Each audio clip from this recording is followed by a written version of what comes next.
ทุกคนตอนนี้เรากำลังเดินทางลงไปนะคะ ทุกคนโอ้โหพี่แก้คะระหว่างทางขึ้นกับทางลงอันไหนยากกว่าทางขึ้นยากกว่าเหรอ เมื่อกี้หมาสไลเดอร์แล้วค่ะทุกคนสไลเดอร์ที่มันเป็นพื้นอย่างนี้อ่ะทุกคน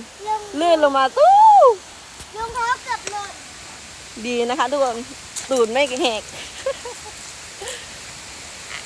ระวังนะคะลูกเราจะถึงละเราจะถึงเส้นชัยละไม่ถึงหรอกว่าอีกนาน อีกนานเหรอเราก็สู้ชีวิตเหลือเกินนะ